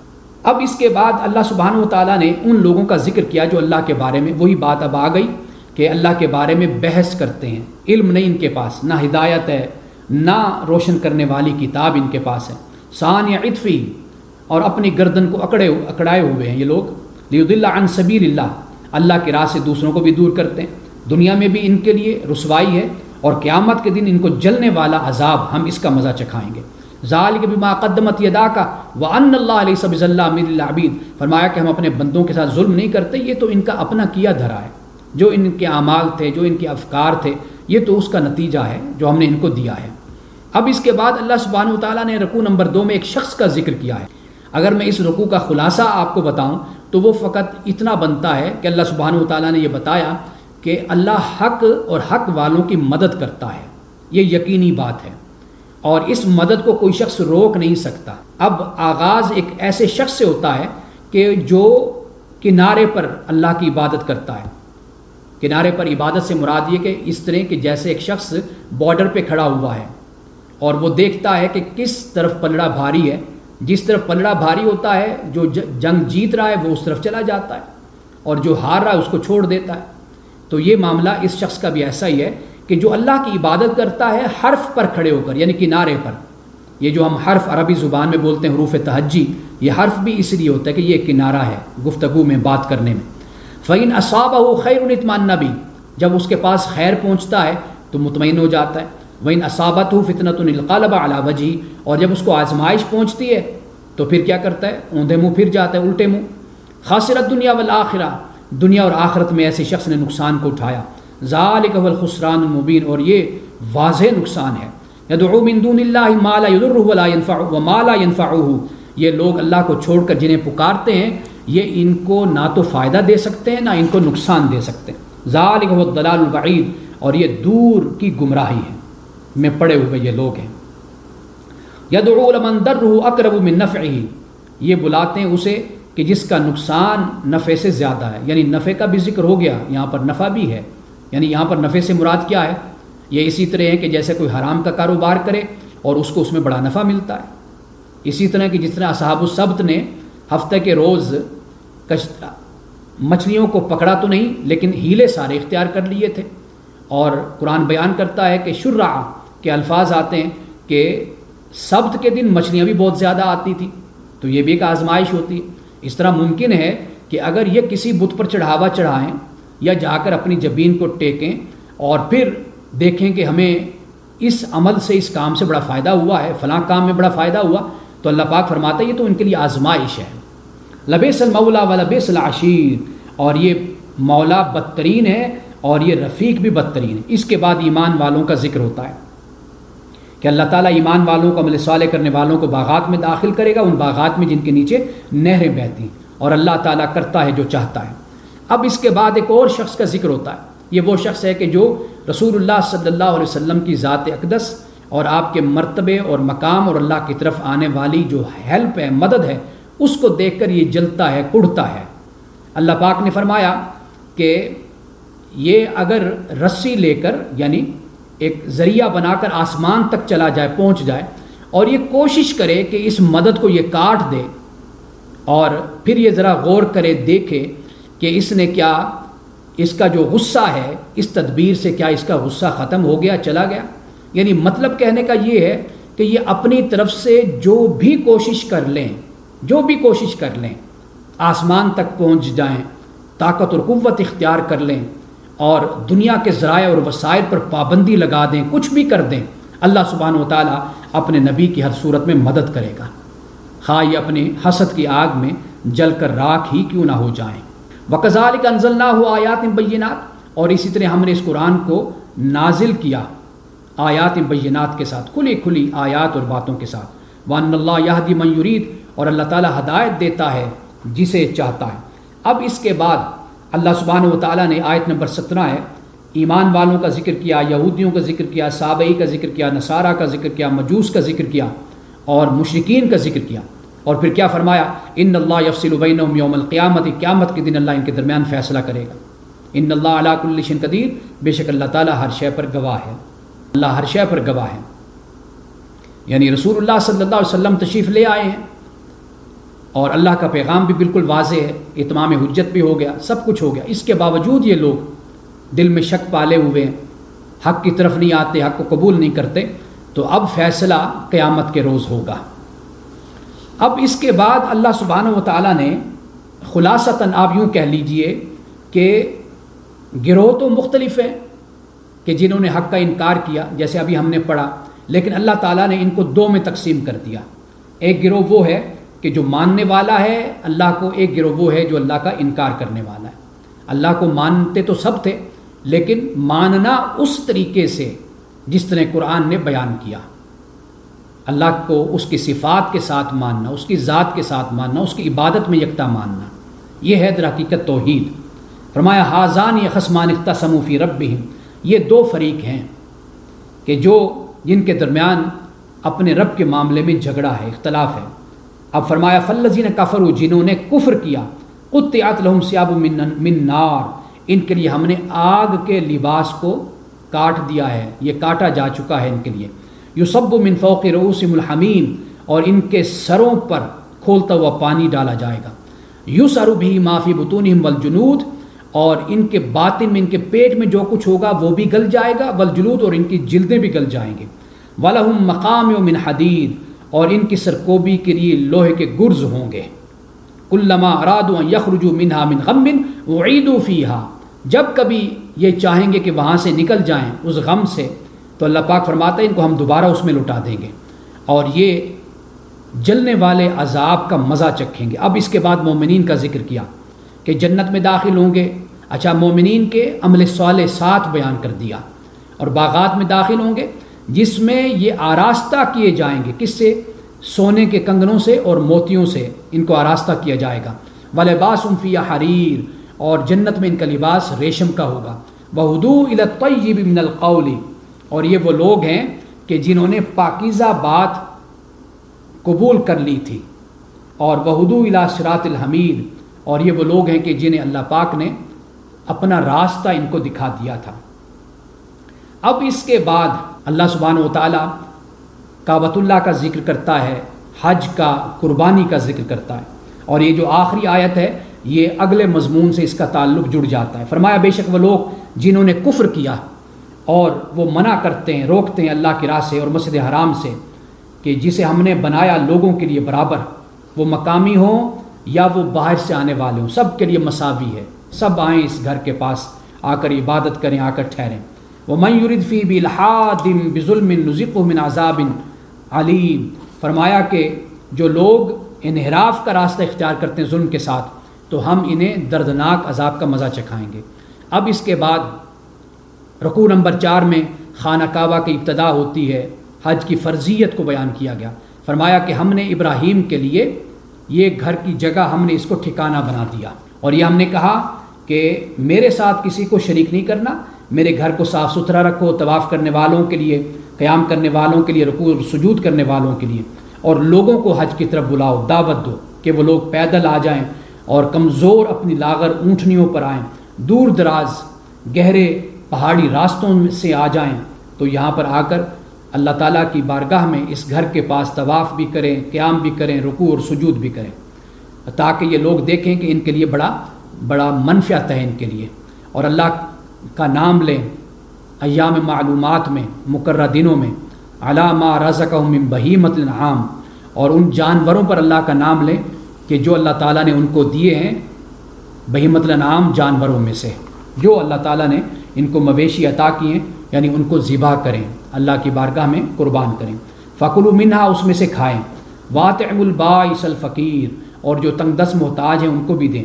پھر اس کے بعد ثُمَّ لْيَقْضُوا تَفَثَهُمْ، اور پھر جب 10 ذو الحج ہو جاتی ہے قربانی کے بعد، پھر اپنی میل کو چیل کو دور کریں اور اپنی نظروں کو پورا کریں، اور پھر اللہ تعالیٰ کے اس بیت عتیق کا طواف کریں۔ بیت عتیق اس لیے کہہ دیا کہ یہودیوں کی جو تحریف تھی اس کا جواب دے دیا کہ اللہ کا سب سے پرانا گھر یہ ہے۔ باقی جو یروشلم میں ہے جسے ہیکل سلیمانی کہا جاتا ہے وہ تو تقریباً کوئی 1200 سال شاید اس سے بھی زیادہ عرصے کے بعد جا کر وہ وجود میں آیا تھا۔ اس کے بعد فرمایا کہ یہ کعبہ کی تعمیر کا مقصد تھا، اور جو اللہ تعالیٰ کے حرمات کا احترام کرے گا تو وہ اس کے لیے بہتر ہوگا اس کے رب کی طرف سے۔ اب اس کے بعد فرمایا کہ یہ جو مویشی جانور ہیں اللہ تعالیٰ نے ان کو حلال کیا ہے مگر وہ جو تم پر تلاوت کی گئی، یعنی اللہ نے بتا دیا کہ جو تمہیں پہلے بتا دیا گیا سورۃ المائدہ میں یا سورۃ البقرہ میں یا سورۃ النحل میں ذکر کر دیا گیا، باقی ان کے علاوہ جو بھی ہیں اللہ تعالیٰ نے فرمایا کہ وہ تمہارے لیے حلال ہیں۔ اب اس کے بعد اللہ سبحانہ و تعالیٰ نے جو شرک کرتا ہے اس کی مثال دی، بڑی خوبصورت مثال ہے۔ فرمایا وَمَن یُشْرِک بِاللَّہ، جو شرک کرتا ہے فَكَأَنَّمَا خَرَّ مِنَ السَّمَاءِ، گویا کہ وہ آسمان سے گرا ہے، فَتَخْطَفُهُ الطَّيْرُ، اسے یا تو اچک لیتا ہے پرندہ، او تَهْوِي بِهِ الرِّيحُ، یا پھر اسے خواہشات اس کو لے لیتی ہیں، اور پھر فی مکان صحیح، اسے دور کے مکان میں یہ خواہشات اس کو پھینک دیتی ہیں۔ یعنی مراد یہ ہے کہ جو شخص شرک کرتا ہے یا تو وہ شیطان اور گمراہ لوگوں کے ہتھے چڑھ جائے گا، یا دوسری صورت یہ ہوتی ہے کہ وہ اپنی خواہشات نفس کی جو خواہشات ہیں ان کی وجہ سے دور کہیں گمراہی میں جا پڑے گا۔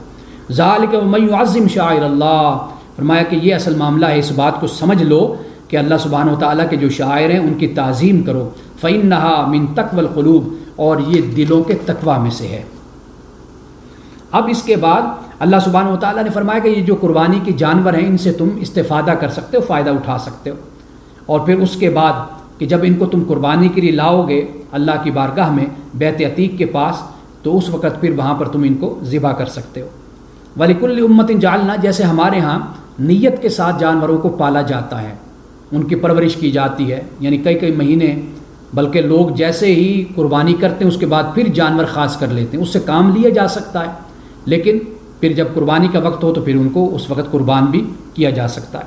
اور فرمایا وَلِكُلِّ أُمَّةٍ جَعَلْنَا مَنسَكًا لِيَذْكُرُوا اسْمَ اللَّهِ هِيَ عَلَىٰ مَا رَزَقَهُم مِّن بَهِيمَةِ الْأَنْعَامِ، فرمایا کہ جو ہم نے جانور دیے ہیں انہیں، انسانوں کو دیے ہیں، فرمایا کہ یہ آج تم نہیں قربانی کر رہے بلکہ یہ قربانی کا قاعدہ ہم نے پہلے سے ہی مقرر کر دیا ہے، یعنی دوسری اقوام اور امتیں بھی قربانی کرتی رہے ہیں۔ وَبَشِّرِ الْمُخْبِتِينَ، فرمایا کہ جو عاجزانہ عربیہ اختیار کرتے ہیں ان کو بشارت دے دو۔ الذین اذا ذکر اللہ وجلت قلوبہم، وہ لوگ کہ جب اللہ کو یاد کیا جاتا ہے، اللہ کا ذکر کیا جاتا ہے، ان کے دل کانپ اٹھتے ہیں۔ والصابرین علی ما اصابہم، اور ان کو اگر کوئی تکلیف پہنچتی ہے تو اس پر صبر کرنے والے ہیں، نماز قائم کرنے والے ہیں، اور اس سے جو ہم نے ان کو دیا یہ خرچ کرتے ہیں۔ اور یہ جو قربانی کے اونٹ ہیں یہ اللہ تعالیٰ کے ہی شعائر میں سے ہیں، اور فرمایا کہ ان پر اللہ کا نام لو صواف، جب یہ کھڑے ہوتے ہیں، یعنی اونٹوں کو واضح بات ہے جب کھڑے ہوں تو اس وقت ہی ان کو نحر کیا جاتا ہے ان کا۔ تو فرمایا کہ پھر جب یہ زمین پر گر جاتے ہیں تو پھر ان سے پھر تم کھاؤ، سوال کرنے والوں کو بھی کھلاؤ اور سوال نہ کرنے والوں کو بھی کھلاؤ۔ اور یہ بھی بیان کر دیا کہ خون اور گوشت یہ سب کچھ یہ اللہ کی بارگاہ میں نہیں جاتے، اللہ کی بارگاہ میں تقویٰ پہنچتا ہے۔ اللہ کی ذات غنی بے نیاز ہے، اس کو گوشت کی اور خون کی ضرورت نہیں ہے۔ اللہ یہ دیکھتا ہے کہ تمہارے دلوں میں اس کی عبادت کے لیے اور اس کی چاہت کے لیے، اس کی رضا کے لیے اخلاص ہے یا نہیں ہے۔ اب اس کے بعد یہ ذکر ہو گیا قربانی کا۔ اب جہاد، کیونکہ وہ مالی قربانی ہے اور یہ جانی قربانی ہے، فرمایا کہ اذن للذین یقاتلون بانہم ظلموا، اللہ سبحانہ و تعالیٰ نے یعنی ان کو اجازت دی جن کے ساتھ ظلم ہوا تھا، انہیں اجازت دی گئی کہ وہ قتال کر سکتے ہیں۔ اور اس کے بعد فرمایا کہ قتال کا مقصد کیا ہے، فرمایا ولولا دفع اللہ الناس بعضهم ببعض لہدمت صوامع وبیع وصلوات ومساجد یذکر فیہا اسم اللہ کثیرا، کہ اللہ تعالیٰ یہ چاہتا ہے کہ اگر اللہ لوگوں کو ایک دوسرے کے ذریعے سے دفع نہ کرتا، دور نہ کرتا، تو پھر یہ خانقاہیں، یہ گرجا، یہ معبد، یہ مسجدیں جن میں اللہ تعالیٰ کا نام کثرت سے لیا جاتا ہے، یہ سب کے سب گرا دیے جاتے ہیں۔ یعنی اللہ سبحانہ و تعالیٰ کیا چاہتا ہے؟ یہ چاہتا ہے کہ سب کی عبادتیں قائم ہوں اور سب امن کے ساتھ، سکون کے ساتھ اپنے طریقے سے جو ہے اپنی عبادت کو جاری رکھیں، ایک دوسرے پر تلواریں نہ نکال لیں۔ وَلَا يَنْصُرَنَّ اللَّهُ مَنْ يَنْصُرُ، اور جو اللہ کی مدد کرتا ہے تو اللہ اس کی مدد کرتا ہے۔ ان اللہ لقوی عزیز، بے شک اللہ تعالیٰ قوی غالب ہے۔ اب اس کے بعد فرمایا کہ جو اللہ کے مومن بندے ہوتے ہیں یعنی اللہ تعالیٰ زمین میں اگر اقتدار دیتا ہے تو یہ نماز کو قائم کرتے ہیں، زکوٰۃ دیتے ہیں، نیکی کا حکم دیتے ہیں، برائی سے روکتے ہیں، اور انہی لوگوں وَلِلَّهِ عَاقِبَةُ الْأُمُورِ، اور تمام معاملات کا جو انجام ہوتا ہے وہ اللہ کے ہاتھ میں۔ پھر اس کے بعد قوم نوح کا ذکر آتا ہے، عاد کا، سمود کا، ابراہیم کا، قوم لوط کا، اصحاب مدین کا، حضرت موسیٰ علیہ السلام کی قوم کا، کہ یہ لوگ کیسے لوگ تھے کہ انہوں نے اپنے انبیاء کا انکار کیا۔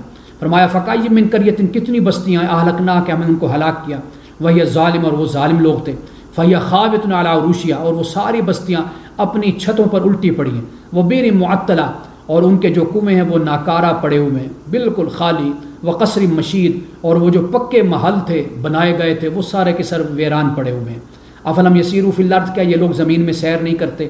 فتکون لہم قلوب یعقلون بہا، کہ ان کے پاس دل ہیں یہ ذرا سوچے تو صحیح، او آذان یسمعون بہا، ان کے پاس کان ہے یہ ذرا سنے تو صحیح، فإنها لا تعمى الابصار ولكن تعمى القلوب التي في الصدور، فرمایا کہ آنکھیں اندھے نہیں ہوتی، دل اندھے ہوتے ہیں جو سینوں میں ہیں۔ اقبال کا بڑا خوبصورت شعر اسی موقع پر مجھے یاد آتا ہے کہ دل بینا بھی کر خدا سے طلب، آنکھ کا نور دل کا نور نہیں، کہ جو آنکھیں تم دیکھتے ہو یہ اصل یہ نور نہیں ہے، اصل نور کیا ہے؟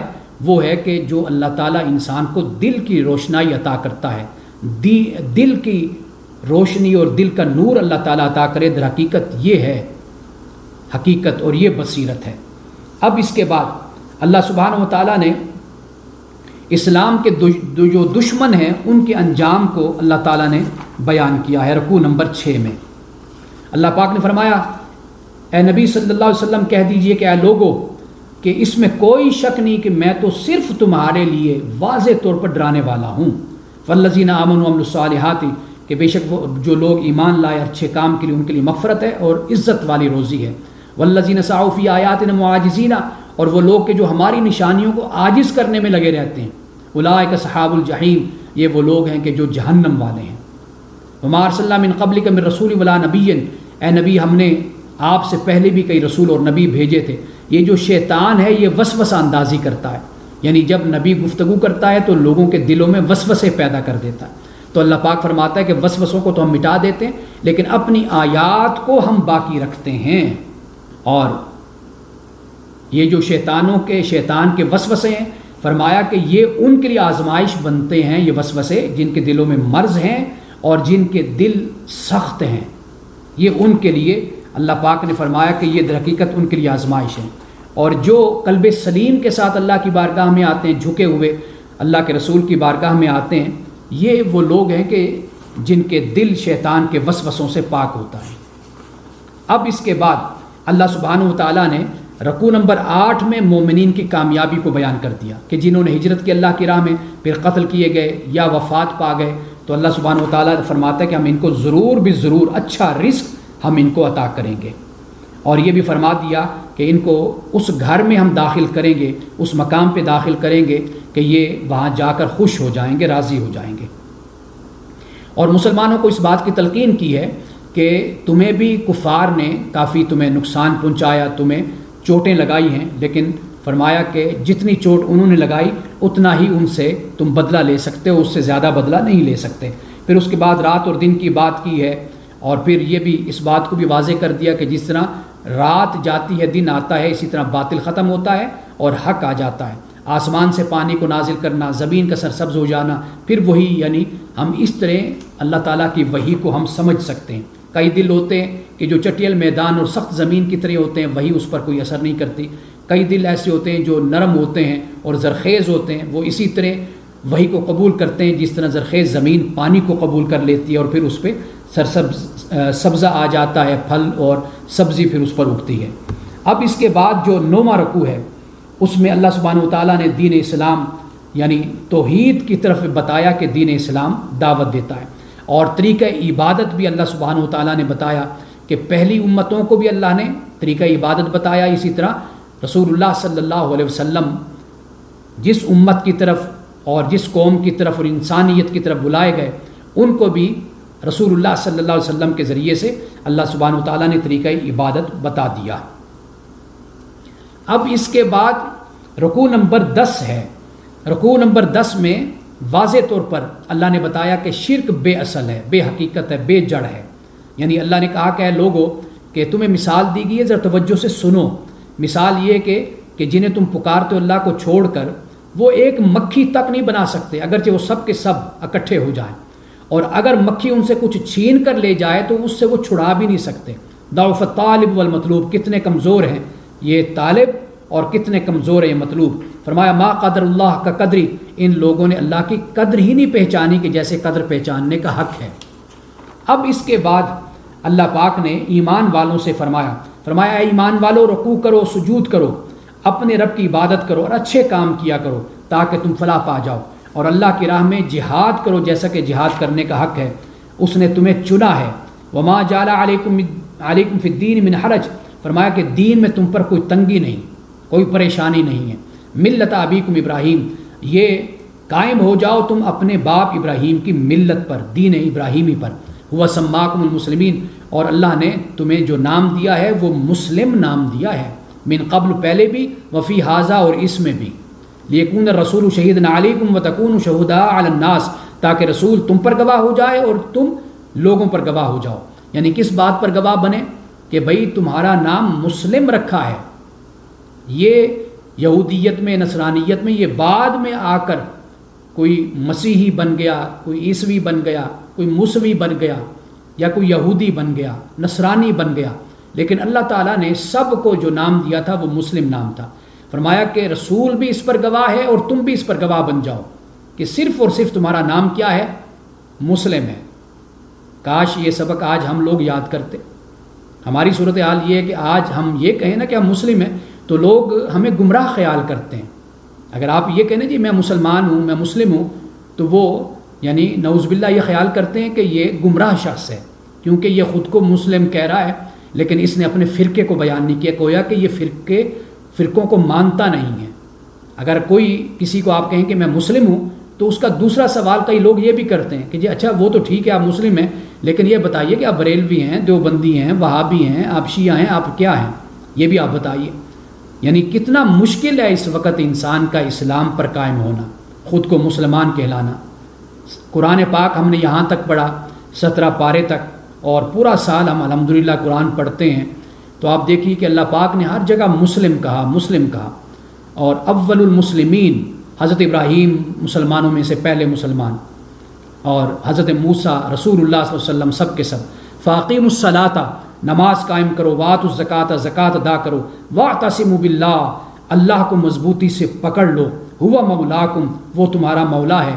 فنعم المولا، کتنا اچھا مولا ہے اللہ. ونعم النصیر، اور کتنا اچھا مددگار ہے. انشاءاللہ کل ہم 18ویں پارے کا آغاز کریں گے. اس میں سورۃ المومنون بھی ہے اور اس میں سورۃ النور بھی ہے، اور آخر میں پھر سورۃ الفرقان کے 1-2 رکوع بھی ہیں.